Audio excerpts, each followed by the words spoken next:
Get Into Geek. This is episode 158. We are talking Stargate. We are back on Earth to talk some more SG-1, Season 8, Episode 4, 0 Hour. My name is Mitch. Joining me, Matty Gibson. Sorry, I picked the wrong time to start my chop.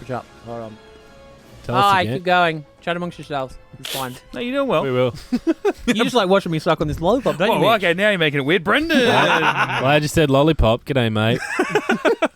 Yeah, otherwise this room would be really awkward. And Chubba it Chub's my never code word. It is. stinks like dick for a reason now. Chubba Chub's my pet name for Mitch's dick. And I've told you, don't be a biter. I thought it was choc banana. No, that's what it tastes like. Hey-o! That's a lot of levels there. That's because he's a been lot of jerking off levels. with the banana skins That's that we were because talking he's about. been you in the arse, mate. Yeah. Choc banana. But then jerking off with banana skins like we were talking about the other week. So there's the choc and the banana. Welcome to the adults-only version of Get Into Geek. That was all for Scotty Flashart. That was right there. Oh, mate, yeah. Scotty would love this content. The big flash dog. Might change mine to choc banana now. At choc banana in the Choc sink. banana In the underscore. sink. At choc banana in the sink. It's too long. That's what she said. That's what she said. Never. She's never said that. Oh, welcome to Get Into Geek. Cooper. Cooper's back. Look, we had a little bit of fun at Cooper's expense last Every week. week? Never. You guys even joked. You said, "Oh, plant bugs," and I'm like, that doesn't make sense. I watched this now. It makes more sense, and it's like, Yeah. God damn it, he found a way. He found a way to do Yeah. it. He found a way. We are talking 0 hour, so let's throw it over the synopsis, see how it reads, and then we'll just talk about it and see what we thought. That's what the idea of the podcast is, guys. Let's get into it. O'Neill finds his plate full with a visit from the president and negotiations between two warring tribes from the planet Amra.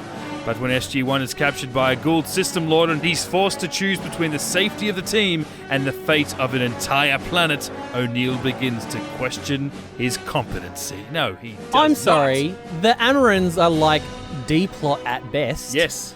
And that synopsis didn't even mention the most important part of this entire friggin' episode. Mitch, play this. Walter.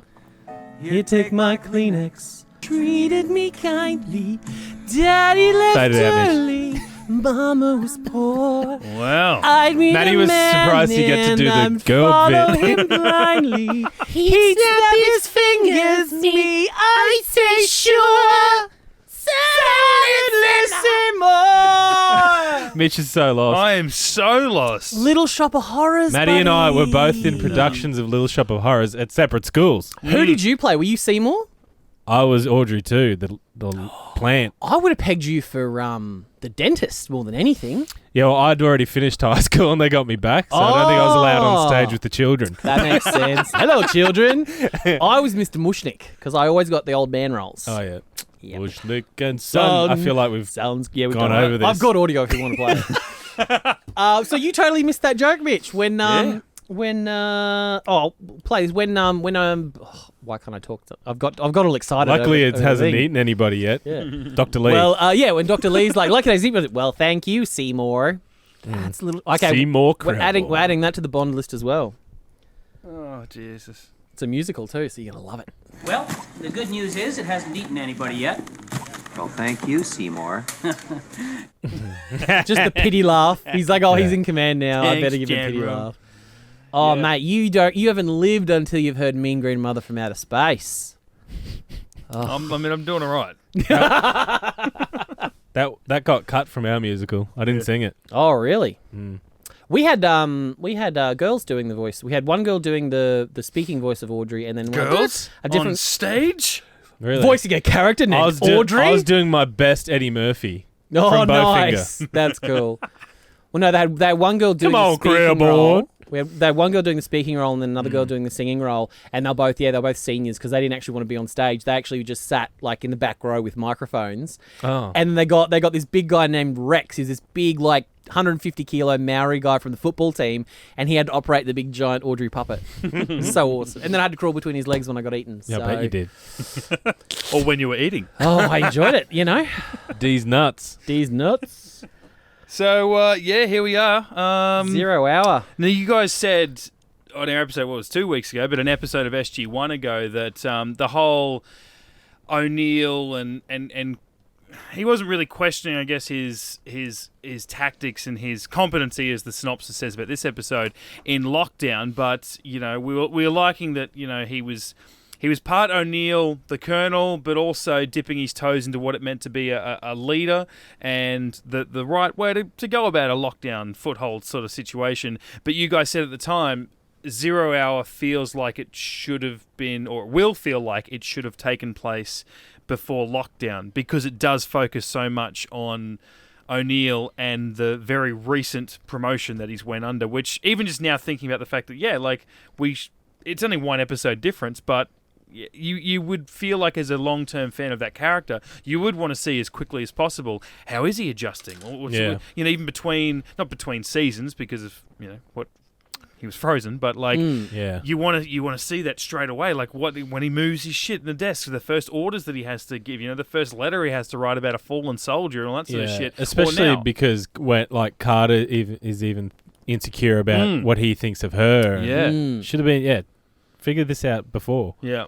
Yeah, I agree. And he was kind of almost insecure about, he was protective of them. What I really loved is Carter was really insecure about her being in command, but at no point did O'Neill second guess her being. He's like, "You're Carter, of course you can be in charge." Yeah, he was just protective of all of them. He just felt like if he wasn't there, he wouldn't be there to save them or protect them the way he's used to doing. Yeah.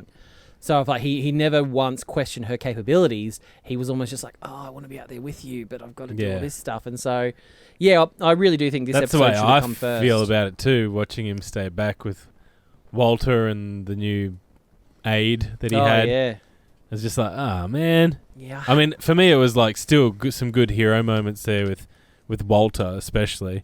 And bit of trivia. So this is the first episode where he is officially Walter Harriman. So up until this point, even though we've been calling him that the whole time... Of course we have. It's his name. Yeah, well, that's his name. Up until this episode, even though he was being called Walter, his tag was saying Norman Davis. His uniform still said Sergeant Norman Davis. So Gary Jones, when he goes to cons and stuff like that, he basically tells the story that it's now his name is Sergeant Norman Walter Davis Harriman, basically. So now his uniform finally says Sergeant Walter Harriman. Yeah, I think you'll remember, I think it was season 6, where was that Dr. Lee's first appearance with the light bugs? Or 5? That was Dr. 4. Season 4 was Prodigy. Wow, yeah, that was a while ago. Yeah. That's right, yeah. So, Mitch, I don't know if you remember Dr. Lee, but do you find him a lot more likable in this episode? Yeah, definitely. Yeah. Because he was... You even liked him back in Evolution, didn't you? Yeah, With I think the Car Warriors. I wasn't supposed to, for that particular episode, because the way that he came across, but I think I was holding on to some kind of, oh yeah, that guy, I like that guy, and it was probably from who he is, I assume now onwards. Yeah. But in this, there was no reason to not like him. Yeah. I like that he didn't know what he was doing. He would say stuff when he was like, oh, don't worry, we're going to get this under control. We just, need to figure out how to get it under control, and then we're going to totally do that. It's a big jump back from season 6 remember when Mayborn and O'Neill are trapped on the moon. About. And Carter's like, I'm doing my job, as so should you, brr. And she's like, just getting into him. But Dr. Lee is. For me, it was a lot of Walter, O'Neill, and Dr. Lee. And I think my favourite Dr. Lee one was when they figured out that the ZPM was tainted. And he's like, and O'Neill's like, can we fix it? And he's like, well, we haven't done any yes or no? No. It's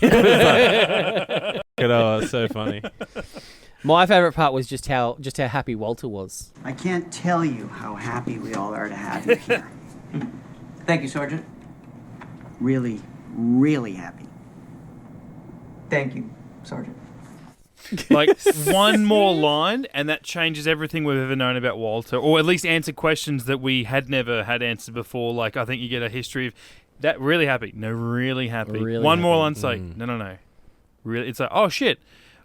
All of a sudden, we didn't know this, but Walter's gay and he's hitting on that guy. But that's it was like, hang on, why are you so happy? I was like, what? Hang on a If you second. said, we heard you were a so party happy. animal. If you said, I'm really Have you found happy yourself a instead of drinking buddy, we're or- really happy. Yeah. By we, he means him and Chevron 7 because they swing. Yeah. So he's like, we're really happy you're here. Yeah, I think the writers have realised that they've wasted Gary Jones because his comedy in this is amazing, especially when he's like, so you really should do those appraisals yourself. And he's just like cutting off. Cutting off. Yeah, you're right. It's almost like they got to Heroes and then went, hey, have we had this guy the whole time? But then there was no room to develop that comedy for the rest of season 7. Yeah. And there hasn't been a moment to do it until now in season 8. Yeah. Cause and it ties into stuff that we've said in the past where Walter, especially at this point, he's like, I'm totally more qualified to be running this base than Jack. Yeah, I know. Like, Hammond should have handed over the base to me, obviously, because Jack is a nufty. He has no idea about any of this stuff. He's 0730. He's and they've really like extra lent into the like Radar O'Reilly from MASH aspect of it, just finishing off the sentence like yes, and then yes, it's on your desk before Jack even finishes. No, so you really sentence. need to. Yep. Walter? Oh, yes, sir. This is your new aide. It's Mark, somebody. Yeah, I think like, him doing a lot of stuff for O'Neill, but obviously this revolves a lot around O'Neill and questioning himself, but it wasn't even so much the questioning of himself that was, so much on the forefront, but the other stuff about, I'm trying to think of what is going on in his mind, that he's questioning himself about doing the job, but it wasn't about whether I think he's the best person for it. I think like Jack knows, out of everyone here, who's going to have the right mindset and to do something that General Hammond would have done, but also someone who is out there in the battlefield, but somehow combine them, and someone's going to keep the government happy, not do everything they're doing, but, be this great middleman and all this. And I like that, just that. And he was having a bad day. Time. Yeah, that was a bad day. Yeah, bad couple of days. SG-1 go missing, Bulk comes out, you got the plant thing. The base goes on lockdown. He's like sleeping in a cot. He's like, I feel like I'm going to sleep for 10 minutes. Actually, it's more like 8. Yeah. Sorry, just when he comes in. Sorry to keep you waiting there, Bo. I just having a nap. He's like, the deadline has passed. Yeah. Do you not care about your friends? And it's like, no, I did, but literally I was asleep. Like, go sit in the corner. I'm not even taking the piss here, mate. Like, I was just having a sleep. Yeah. Do you know what it makes me realise, though? And it makes me a little bit sad and a little bit angry. Where the was this episode for Hammond in the last 7 seasons? Off all these stupid clip shows. Yes. Why didn't we just get a Hammond episode? There's actually a great episode of Madam Secretary, especially of all before things. He left. Yeah, there's a great sort of high concept thing. Madam Secretary have done it, and a few other shows have done it, where it's like you see all the little people working behind the scenes, making stuff happen, and then the stars get all the recognition. So there would have been a great episode in seeing. In the exact same situation, all of SG-1 trapped somewhere, Hammond working back at the SGC, doing stuff with Walter, all that kind of stuff.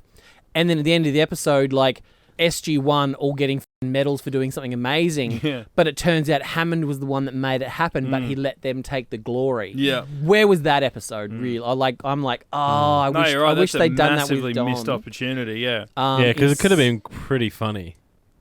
As well. Like, they could have made it humorous like this. Yeah, because he really is just, he's like the duck on the water, like it's all calm up the top, but just under the surface. And paddling like a mother.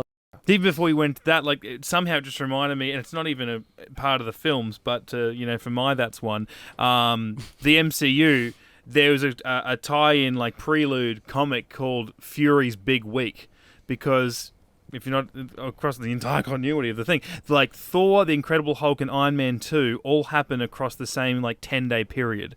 For most of those 3 movies, they all happen in the same 3 or 4 days. And this comic has to deal with Nick Fury, there's an alien that's just come down. There's this giant green monster, 2 of them fighting in New York. You've got Tony Stark doing all kinds of weird shit, and there's a robot army, taking each other. Like, all this freakishly weird shit happening. He has to call in all this different help. He's got governments, attacking him, and he just wants to, go and have a sleep and go, this shit is just getting out of control. And that's what I love so much about this episode, because we've seen O'Neill, under immense pressure from, enemy fire and torture, and not once did I go... he can't handle this. Whereas this sort of stuff where he's having to deal with having an aide and having all this paperwork and having bunting. Bunting. It just won't be the same. Just shit like that. And I'm like, man, he's under some serious pressure here. We got in some Yukon Gold potatoes. No good for MASH. Talking about, political intrigue. What are you going to do? Tell him to make French fries instead. It's no, about the political problem that you've got. So good. That's what I love most about. He's just fix that with whoever those aliens were with the. Those pivotal aliens from the synopsis, the Amrans, and or whatever it was. He's done the great O'Neillism and just thrown them into a room and locked the door. Yeah. Although Wouldn't that be great if you could do that to all world politicians? So or there's wives. If that's I don't want to be stuck in a room with my wife. no, you just lock her in and then. Instead of having world wars and people die, it's just like you two do it. Yeah, I did find for me though that was the only thing where the internal logic of the show was sacrificed for the joke. I didn't care in the end, but it's we know for a fact that all those doors on the base are unlocked with key cards, not with physical keys. Yeah. But it just works so much better to have the little jingle, and he jiggles the keys in the window. And it's throws it to the M and guarding the door. Or that's the most absolute disrespect. That's a closet somewhere that has never warranted a key pass, and he's just thrown them in there. Do you think they like the fruit basket? I told you Krispy Kremes. Yeah. It had to be Krispy Kremes. So good. And Mitch, we were talking about it a few weeks ago, and it's come to fruition in this episode. We were talking about the guy from the Conan O'Brien show getting his cameo. The Steve Urkel guy. The Steve Urkel guy. Right at the end. That's him in this episode. Oh, really? Yeah, Pierre Bernard.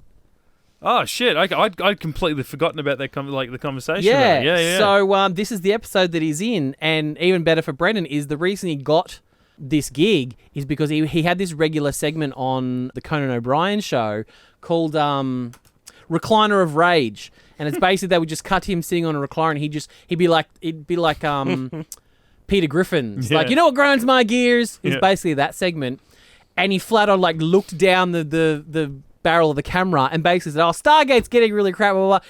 It was so much better after Daniel left. Oh, wow. And so they were like, oh, shit. So they ended up inviting him to the show. And there's it's on the DVD extras, I think there's a whole thing where Michael Shanks is just giving it to him and just ignoring him. It's like, so you didn't like my character, huh? Blah, blah, blah. And then the cool part is they give him his technician in the show is Sergeant O'Brien after Conan O'Brien. Yeah, that's cool. So they do this whole big sort of thing through. And I think he does actually come back for another couple of episodes. They have a bit of fun with him. That's cool. There was some fan controversy though apparently over the running gag of the letter that O'Neill's writing through the episode to Hammond at the end. Yeah. I think it's people who didn't get the joke. They seem to think O'Neill was never going to resign, but I feel like in each scene where O'Neill is typing that, he's actually feeling those feelings. He's kind of just working through them, and he's definitely at that point he's definitely going to resign. He's I'm not going to do it, but it's only because things are getting progressively worse. Yeah, but it's only because it all works out in the end. He's like, well, I'm not going to. Instead, it's classic O'Neill. Instead of just deleting the letter, he just types "never mind," signs it, and sends it to Hammond. Yeah, but I don't think people got that joke. They thought that it was just this fake thing for the show, that he was just writing that for and they didn't get it. Yeah. It seemed pretty straightforward to me. I would have thought so, yeah. But a lot of people were just like, why would he write the letter when he was never going to quit? It's he was going to quit. That's the point. And he sent it anyway so he could tell Hammond how much he appreciated him and how close he was to resigning. Yeah, and I loved the little thing that he says as part of it. And so, I regretfully submit my resignation.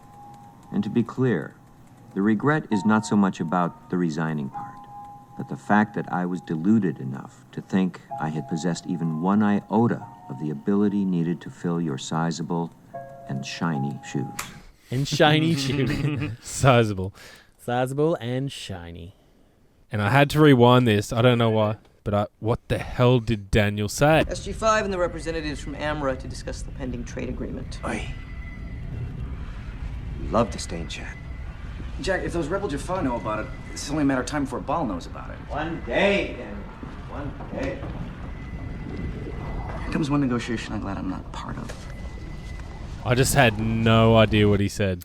Here comes one negotiation I'm glad I'm not a part of. Yeah. I don't know why. I was just like, what the hell did he say? Sometimes when Daniel talks, I swear I'm listening to it at 1.5 speed. Yeah, he's very And quick. I talk fast as well, but man, he can get the words out.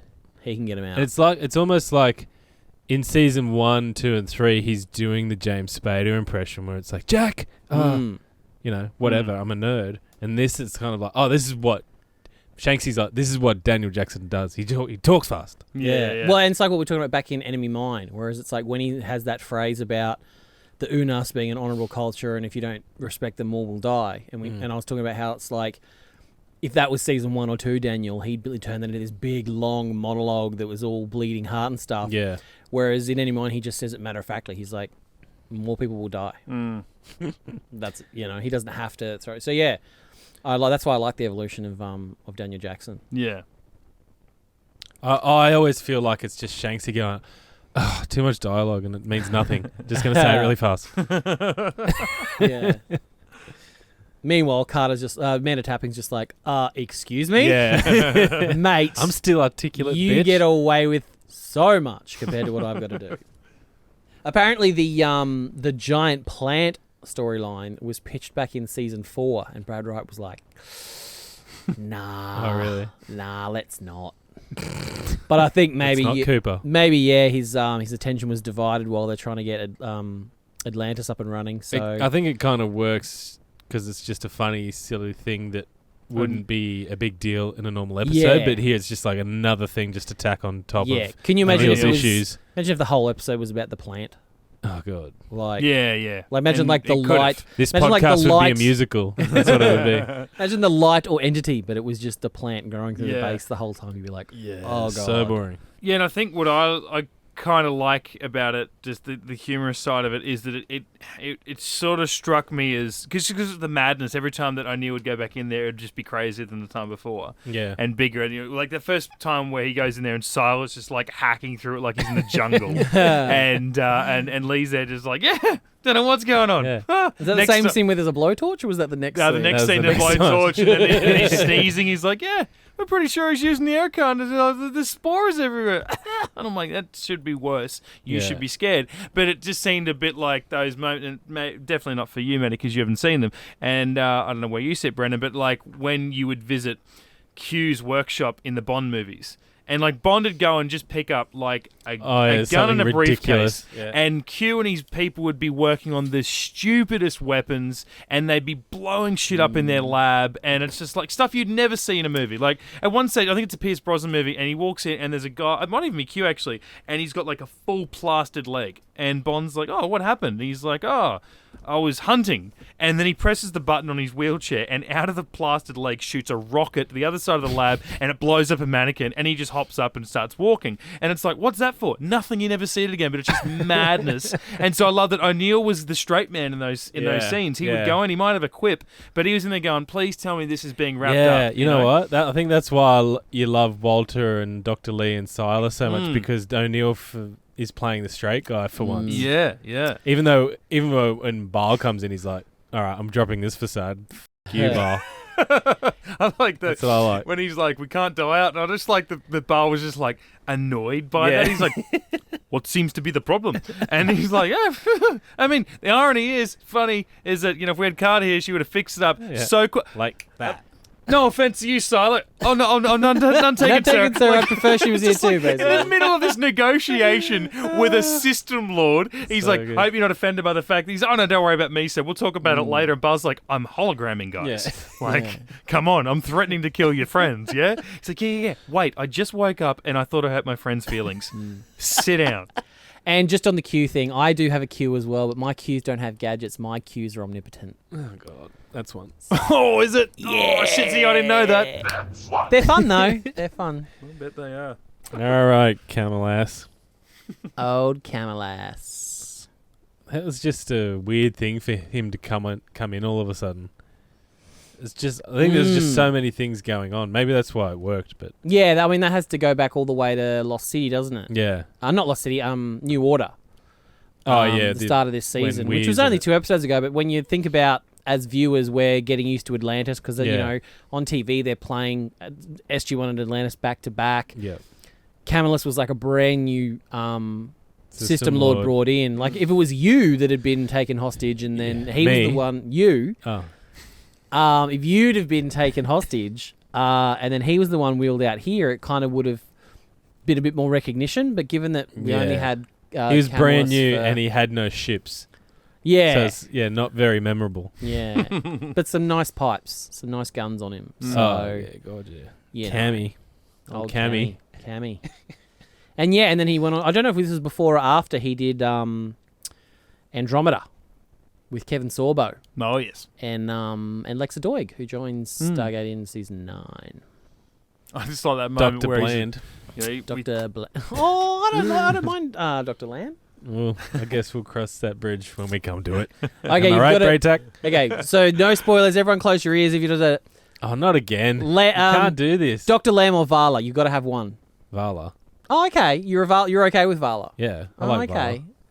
I think Link's not a Vala fan. Well, I didn't think you were either. No, it's us two, me and. Oh, so it's the Lewises that aren't Vala fans. Not massive. Oh, like Farscape. I'm a huge Farscape fan, so those two, I love them. Yeah. Even though, like, ultimately their characters might not fit perfectly in SG-1, but I just have that.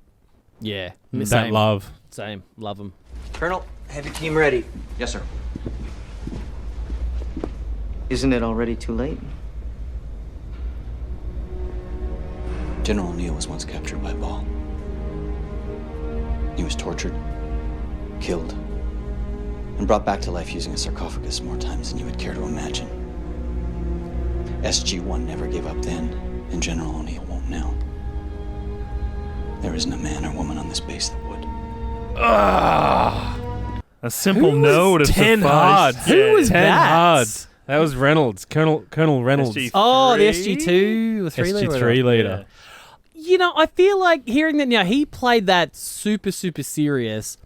O'Neill's not playing any of that talking to Bale. He's like, I just had a nap and a lovely brunch. Yeah. Like, he's not playing. But that's that's what's so brilliant about it. It's like everyone knows what O'Neill's gone through and he's just laughing in the face of danger. Yeah. Like he's like, "Don't he let would have that had fool some you." serious PTSD. Danger, I laugh in the face of danger. Then I run and hide until it goes away. Sorry, that was a Buffy quote. I like that too because not 3 minutes earlier when they message through to O'Neill and say, hey, look, we've lost contact for 19 minutes. So I would like some backup to go look for them. He's like, yep, sweet. 12 and 14 are on their way, whoever it was. Yeah. And then cuts to the very next scene. He comes and goes, yeah, we looked everywhere. Couldn't find him. And he was like, well, I don't know what's going on. He goes, yeah, well, did what we could. Let's hit the showers. And then here he's like, no one would give up on finding them. Are you kidding me? We take over a job. Seriously, how dare you? How dare you insinuate that we would leave our people behind? Yeah, well, because he's like, you're supposed to have them as backup, and he's like, Carter said not to, so what do you want me to do? Yeah. I didn't realize how serious Reynolds played that. Oh, I mean, he's like one step away from being Christian Bale, being like, "Where is she?" You want another one? He would. I You want another one? I feel like he could be like in a Shondaland show for that. He could be on Revenge doing like one of those monologues to the back of someone's head. Yes, walk away from them. Give them the back. Sir. Colonel Reynolds would like a moment. Fine. He's in the gate room, sir. Oh, this is a good moment.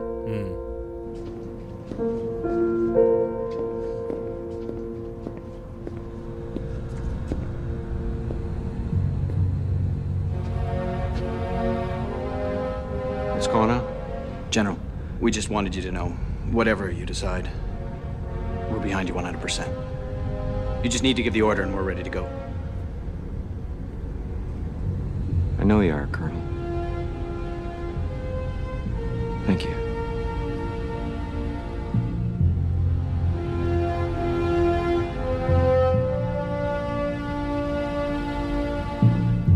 All of you.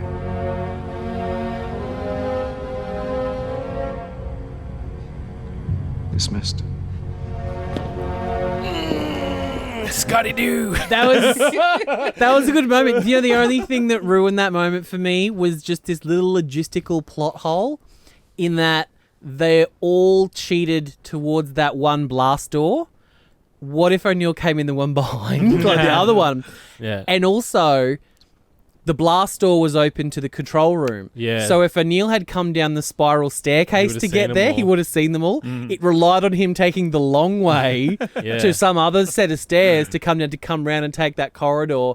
But it was a cool moment, and it was that. It was a really cool score underneath. Like it was there to give you the feels. Like it was there for a reason. But that was Reynolds again, just with the 10 hards. And like the mutual respect. Like he was there going, mate, look, you're under immense pressure.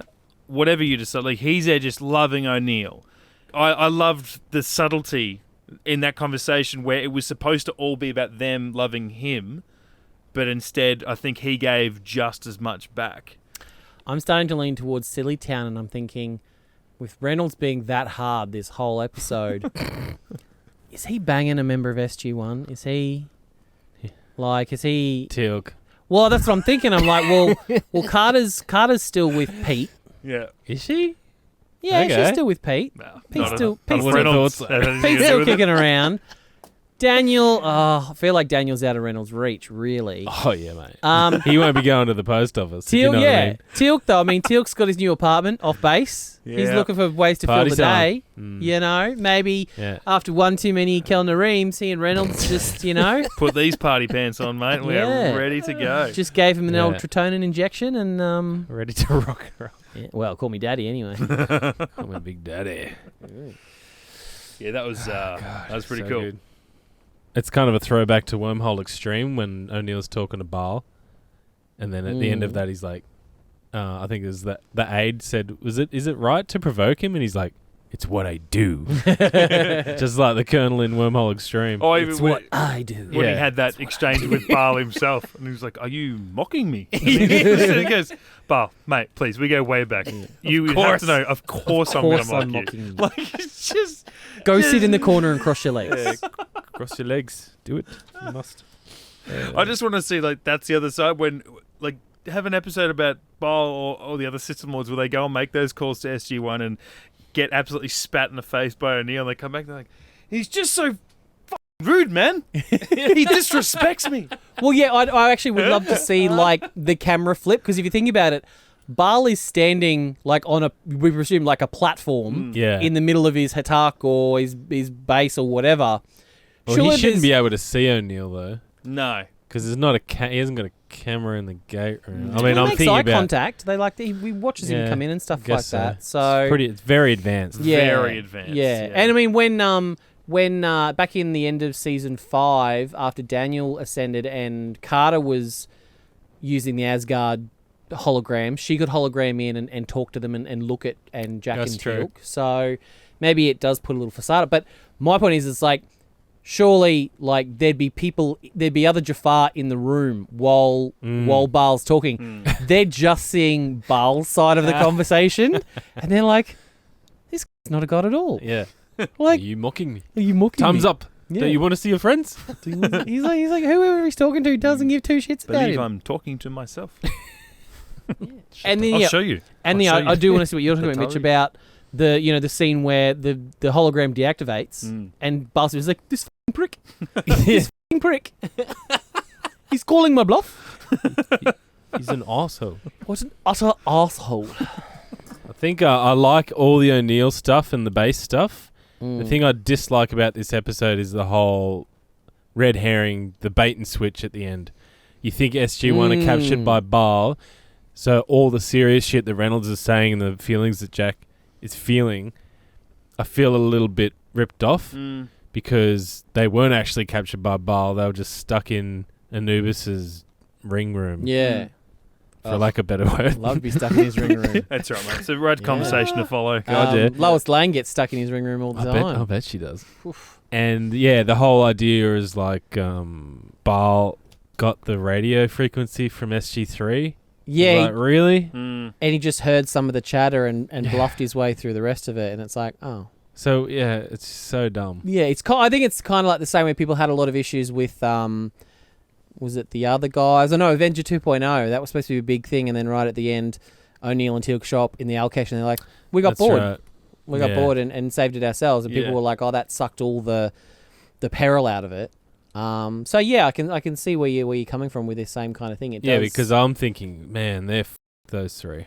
Like they're being captured in the Alkesh. Yeah. Even though we saw them, did we see them go down in the rings? Yeah, because remember they're standing around, they're going, where is Reserve? And they have to. Yeah. They stand in the right spot, and then Teal'c presses a little remote that they've got. Yeah. And then kind of that's the last we see of him. We don't actually see him inside. Yeah. We just see him get beamed down. I always, for some reason in my head, I always get mixed up with that Cassandra Nearty episode where they go into her little... I get confused one. with next season's one. You know, the one Prototype with the and the I can't remember the names of those ones. The blondie redheaded guy that's naked in the tube. What? You know, he's naked in the tube. Come back to Stargate, Matty. That was a dream. Prototype. Naked in the tube. Yeah. Doesn't ring a bell at the moment. The son of Krypton. someone. And he's naked in a tube. And then... I feel like you're making it up. Fucking Google it! Prototype! Oh. There's never been anyone naked in a tube. Yes! And he falls and Daniel catches him and it This is your dream. does things to me. I know it does. It's an underground ancient laboratory of a prototype of the son of You know what this is. You're just torturing me now, don't you? I mean, you know I've seen the show. Like, Merlin. No. Well, I got in trouble the other week for giving stuff away for people who were watching along with us. Anyway, what were we talking about? I have that? no idea. Oh, yeah. I don't like it because Cooper. And he ruined it for me. I just hit Brennan's soundboard off there. I don't like it because of Cooper. Ding. Yeah. All right. Is that it? Yep. I closed my book about 15, 20 minutes It's ago. time to find out if Maddie's been paying attention. okay, Back it's to me. SG-1. Okay, all right. Let's do it. Oh, that makes sense. Yeah, I'll do SG-1. Mitch Why can not? do Mitch did Atlantis last week. All right, 5 questions. Rhys isn't here. He might be back next week. Who knows? 5 questions, 30 seconds on the clock. Your time starts. Oh, look at this. There's a binary question. Anyway. In the episode 0 Hour, what SG team brought back the invasive plant? 12. Incorrect. What was the binary code for the planet? Pass, for the don't planet know. What colour was missing from the bunting that they had to mix in? Red? Correct. What is the name of O'Neill's administrative aide? AIDSy McAIDSface. I'll take it. What colour is peridot? Peridot is a beigey colour. It's in the cream family. Yeah, okay. I'll give you that. The aide? AIDSy McAIDSface. I stand by that. I gave you that, didn't I? Yeah, he's the president's the team, The president gave O'Neill AIDS. Yeah, the team that brought the plant back was SG-8. Fucking idiots. Who knows who SG-8 is? I've said it before, I'll say it again. Where's the beta site for all this scientific research? For fuck's sake. Hey, Dr. Lee said they observe strict protocol for bringing things back that they know nothing about. No, they don't. Absolutely don't. The binary code was P6J908. Nah. If you ask me any binary code, I'm always going to say P3X something something something. P3X989. That's it. What is the name of O'Neill's administrative aide? You said AIDSy McAIDSface. Yeah. I also would have accepted Mark Gilmore from the Gilmore Girls. Yeah, no, there's only one Gilmore. Peridot is also a gemstone, which can be olive green, green, yellow, brownie. Oh, so I was off then. It's used... I thought like you said, beige, so it's yellowy green. Sometimes it can be. It's used as a flux for steel production, just FYI. Great people in the steel industry. Oh. That's a new one. Just the steel industry. Just the entire industry. It's a great industry, the steels. Oh, God. Great times. Great times. Good time to be alive, if anything. Absolutely. What do you reckon, Matty? Brendan knows way more about Stargate than I do. That's a good point. That's fantastic. You didn't get them all, did you? Damn you. Oh, great point. Great point, Matty. And with that, we wrap up episode 158 of Get Into Geek. Atlantis. I'm going back to Atlantis. Back Let's to go back to the Pegasus next week. Atlantis. Yeah, let's head on back to the Pegasus Galaxy for about 38 minutes. Yeah, all right. 38. What do you think that's about, Mitch? Oh, no, a gate opens for 38, and I guess there's some kind of deadline or... Let's just see how much we can cram into it in 38 minutes, All I've got to say is I'm pretty sure Cooper pitched this idea. Oh, yeah. Okay. Timer bugs. Bugs. Ah, yes, more bugs. Giant wreath bugs. What would his house be like if you go over there? Like just the walls just Leave the covered doors in- open. Let the flies in. Bane in space. Bane in space. Bane in space. Yeah, that's what it is. That Bane in was the pitch. space. We'll cover that on our Space next episode bugs. of Get Space Into bugs. Gate. In the meantime, check out all of our old episodes on your favourite podcasting outlet. Just search Get Into Gate, a Stargate podcast. On the socials, Facebook, Twitter, and Instagram, search the same, or write in getintogate@gmail.com. And if you don't want this to be your 0 hour. Hang on, what was the 0 hour? Was it that the president was coming? Yeah. Cometh the hour, cometh the man, is that a thing? cometh me. Is that a thing? Like 0 hour is when the president rocks up? Yeah, so it's like T minus. So like when a rocket takes off, that's 0 hour because it's like T minus 1 hour. So when you get to boom, it's that's 0 hour. Right. Yeah, so it's the It's a tight schedule. They can counting down. count down from 5 days away or whatever it is. Well, and it's like, and they would have been counting down for months because it's like they would have had to have done all the pre-stuff and Security gear clearances. Well, I think the first one... Does the first one say a month earlier or a day? No, it was only a day earlier? 5. 5 days? 5 days. Yeah, it something was like 5 that. days. Yeah, so he doesn't really give the aide a lot of time to sort of check him out before he comes in and does the So are we official- saying that SG-1 was stuck down there for 4 days? Oh, I didn't look at that timeline. I feel like it was only like 2 days out of that. Maybe, because he said, 'Cause what, tomorrow, remember- Daniel? Yeah, they had to wait. There was at least a day in there where they had to wait for the next day because there was that thing about, I've got 12 teams off world. New regulation. That's right. Whatever. Yeah. That's a lot of teams. 14 out of 23. Proving overtime. He'd have to do it all. Send out an email, please, have your timesheets in by 5 p.m. Jesus Christ. Don't keep me from The Simpsons, mate. All right, I could be home by 6. Yeah, make sure your receipts are submitted for petty cash. Burns is Goa'uld. I actually don't see that. I To be don't honest, either. I don't get it. I don't. I like I get it. I like it. I get it. I don't see it though. I get that they're both villains. Mm. But yeah, I don't. I don't see it. You still got time to get involved in our Patreon giveaway too for our big schematic. Careful. Our big. Show us your schematic, mate. Our big schematic. That you can win. What is it of, the schematic? It's of like the Stargate with the iris and a Right. puddle jumper and a DHD. Check out the socials because you'll see pictures and stuff of it. And we're giving it away. Shit, yeah. Sick, bro. Boom! I have to piss. Oh, and with that, we will see you next week. Get Into Geek.